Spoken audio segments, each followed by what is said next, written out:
And then, 5-5, standing ovation there for both of us at the end. And, to play this like that, where I had a couple of chances. And Mark he had a chance himself, and he had the fluke, and then he did really well actually to win what looked like winning the match from there. And then I guess he was probably a little bit unlucky where he landed on, I think, the third half. I don't know how. Along the cushion where he couldn't really play the black, and he's just missed the black rolling it in. I thought, well, just give it a good go. A couple of snookers, and I've won frames of snooker needing 4 or 5 before, but never under those kind of circumstances. And I knew that with the black over the hole, I thought it gave me a little bit of time to just kind of manipulate the balls in a certain way where so you're doing like that. And that's what I did. And laid a couple of really good safety shots and a couple of good snookers. And the one on the yellow was very good. I was actually going to play a completely different shot, and then last minute kind of changed my mind. And she never really do that, but I did. And then he's just put the green, playing the massage shot, and it was really tricky getting on the green from where the yellow was, because I was sort of straight fish on it. But probably in a lot of other circumstances, I probably would have played safe on the green. But I just thought, if you play safe and he knocks a green in, then you're going to regret it all the way home. So I thought I'd just give it a go, put everything into the pot, and the white just held up in time where I could hold for the blue. The brown was, in some ways, a better shot than the green because there's so much more pressure on it, and it's a real delicate, soft screw hold shot.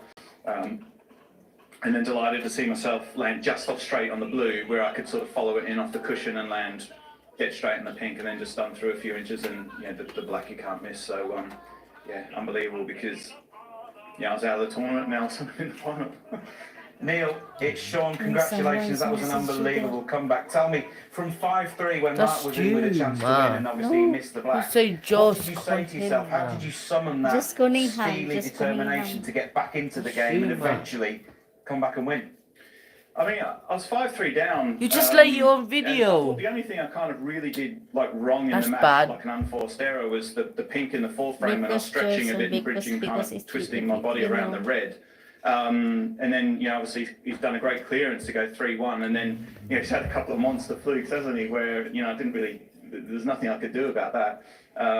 So I was 5-3 down. I thought I was hitting the ball fantastic. I was hitting the ball really, really well. So it was just about kind of, if I get the chance, just really go for it, keep up the good pace around the table and the positivity.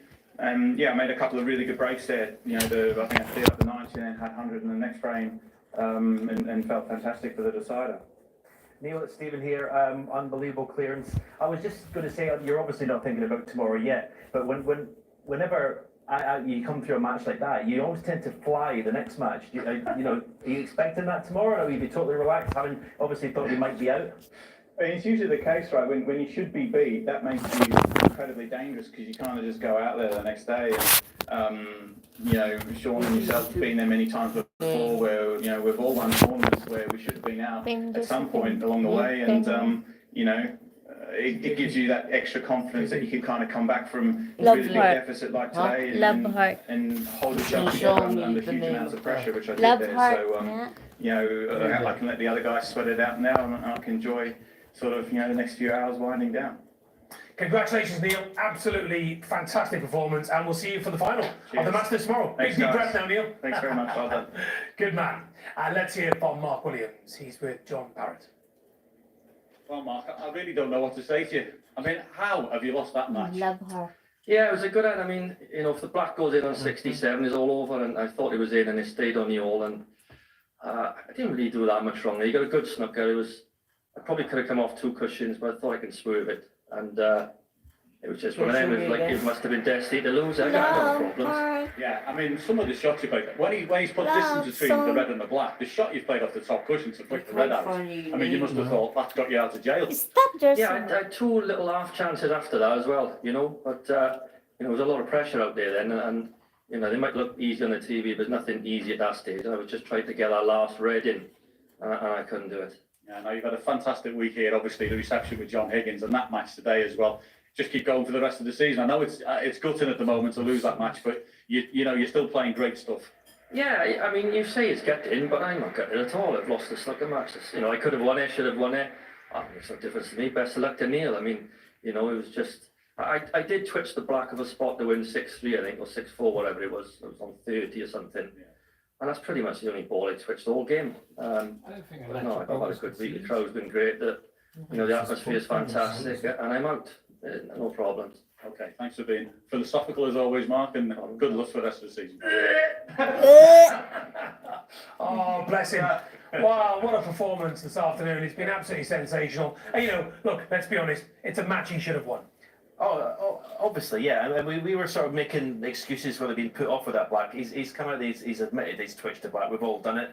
The thing about twitching is you never know when it's going to happen. And it happened then, and he would have won. As Neil said, straight on the red. If he's not straight on the red, he wins it then. So he was lucky at flukes, but unlucky perhaps in other systems. But he's played fantastic this week. Well, what a semi-final. Won the all-time great semi-finals of the Masters. No, it was phenomenal, wasn't it? I mean, we had everything, big breaks, drama. We'll never see a finish to a match like that with balls wedged in the pocket, player chasing the other for snookers. We've given up hope that Neil had any chance winning that frame. Somehow, he drags himself, out of the grave. Who's that? To get over the line. But what honesty from Mark Williams there to say, no, it wasn't this and it wasn't that. I twitched it. I couldn't do it. He heard him in his own words. I had a chance at the two reds in the two shots at the last frame there in the end. Couldn't do it. And what honesty that is from the guy. Yeah. And what a spectacle for these fans who gave him both the standing ovation as they walked back in, Steve. Yeah, from Mark's first match on Sunday, it's just been absolutely outstanding here all week. Absolutely incredible. Can't wait for the final tomorrow. I'm not lying. Incredible, isn't it, Sean? Especially today. Oh, it was just off the charts, wasn't it? It was absolutely unbelievable. It was unbelievable when we commentated on Mark's match there for John Higgins a few days ago, wasn't it? And, standing out there last night at the top of the show, getting the buzz off the crowd. This is what we live for. Devastated we're not in it.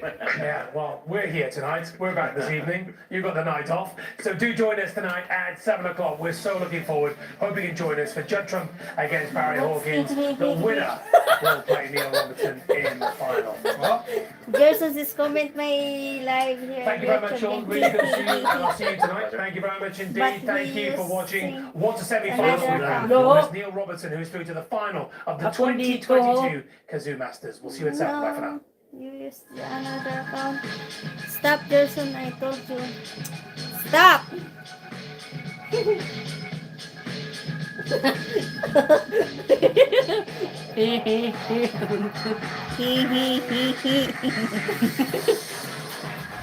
Stop, Gerson.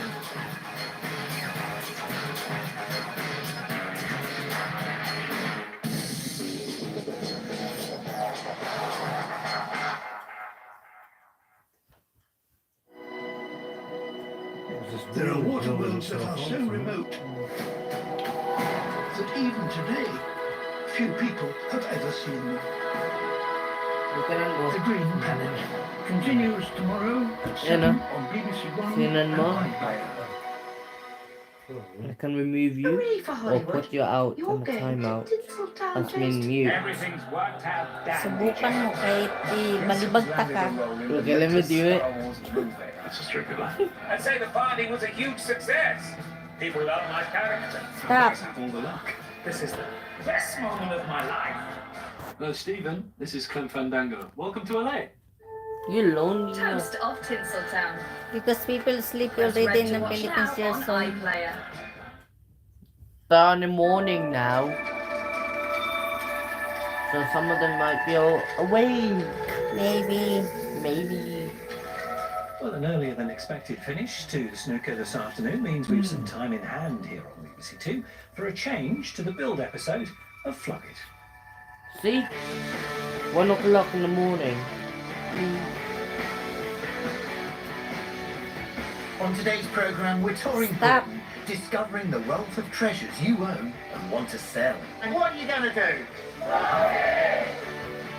And I'm at Coton Court, a majestic country house in Warwickshire.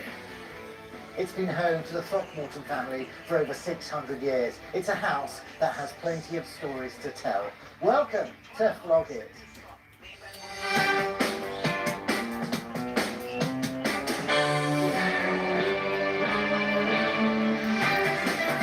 How many YouTube you got, Gerson? They just have one. You're lying. I'm not.